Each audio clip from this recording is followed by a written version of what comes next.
Assalamualaikum warahmatullahi wabarakatuh. Eh, di sini saya akan menjawab beberapa pertanyaan. Pertanyaan pertama, jelaskan apa yang dimaksud dengan sains data dan berikan satu contoh penerapannya dalam bidang fisika dan mengapa pendekatan sains data penting untuk penelitian fisika modern. Nah, jadi sains data adalah ilmu yang mempelajari cara mengumpulkan, mengolah, menganalisis, dan menginterpretasikan data sehingga menghasilkan informasi yang berguna. Salah satu contoh penerapannya dalam bidang fisika adalah prediksi cuaca. Dalam proses ini data seperti suhu udara, tekanan udara, kelembapan, kecepatan angin, dan curah hujan dikumpulkan dari berbagai alat pengamatan. Data tersebut kemudian dianalisis menggunakan metode sains data untuk menemukan pola perubahan cuaca dan membuat prediksi kondisi cuaca di masa mendatang. Nah, pendekatan sains data sangat penting dalam penelitian fisika modern karena eksperimen dan pengamatan saat ini menghasilkan data dalam jumlah yang sangat besar. Dengan bantuan sains data, data tersebut dapat diperoleh lebih cepat, hasil analisis menjadi lebih akurat, dan serta memudahkan peneliti menemukan pola atau hubungan yang sulit diamati secara langsung. Nah, pertanyaan yang kedua yaitu misalkan saya memperoleh data pengukuran suhu dari sebuah percobaan sebanyak 100 kali pengamatan, jelaskan langkah-langkah yang akan dilakukan. Nah, jika saya memperoleh 100 data hasil pengukuran suhu, maka langkah pertama yang saya lakukan adalah memeriksa apakah ada data yang kosong atau salah pencatatan. Selain itu, saya akan memastikan semua data menggunakan satuan yang sama, misalkan derajat Celcius. Selanjutnya, saya akan mencari data yang nilainya terlalu jauh berbeda dari data lainnya atau disebut outlier. Jika memang terjadi karena kesalahan pengukuran, data tersebut bisa dihapus atau diprediksi.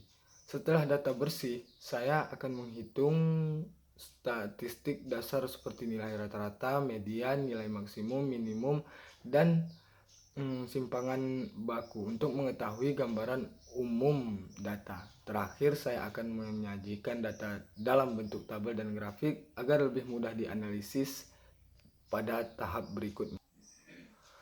Nah, pertanyaan yang ketiga, sebutkan satu algoritma atau metode analisis data yang dapat digunakan pada data eksperimen fisika. Jelaskan prinsip kerjanya secara singkat dan bahasa pemrograman yang dapat digunakan untuk mengimplementasikannya. Jadi jawabannya, salah satu metode yang sering digunakan adalah regresi linier. Menurut saya, regresi linier digunakan untuk mengetahui hubungan antara dua variabel.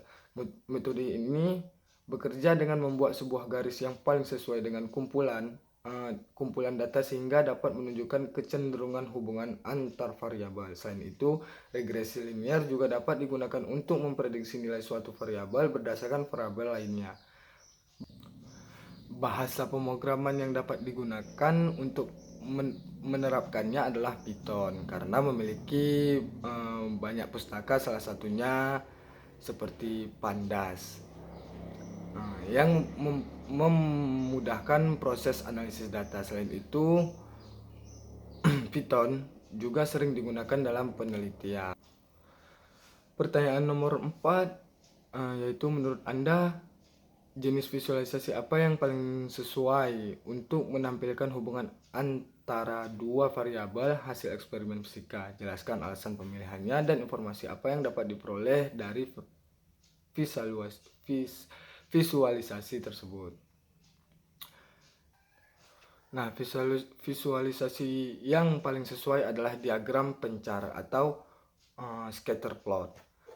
Visualisasi ini dapat memperlihatkan hubungan antara dua variabel secara jelas sehingga kita dapat melihat apakah hubungan tersebut positif, negatif, atau bahkan tidak memiliki hubungan. Selain itu, scatter plot juga dapat membantu menemukan pola data, mengetahui adanya data yang menyimpang atau outlier, serta menjadi dasar dalam membuat garis regresi. Dengan visualisasi ini, Hasil eksperimen dapat lebih mudah dipahami dan dapat membantu dan dalam menarik kesimpulan yang lebih tepat.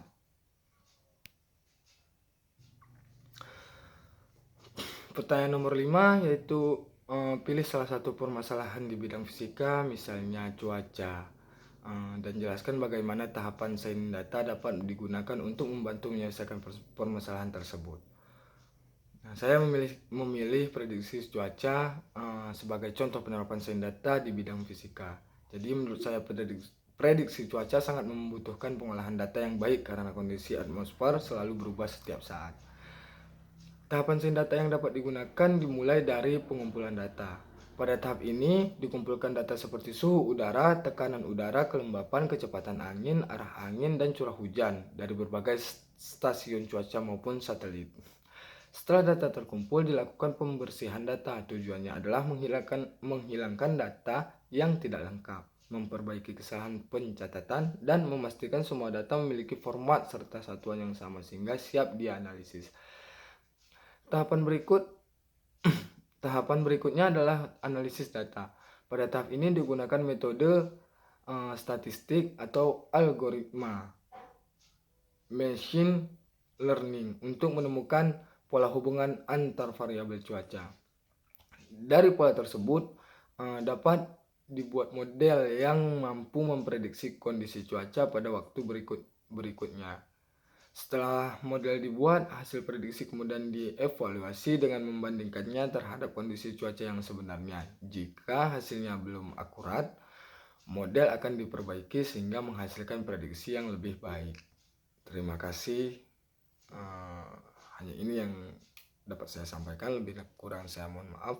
Saya akhiri. Wabillahi taufiq wal hidayah. Assalamualaikum warahmatullahi wabarakatuh.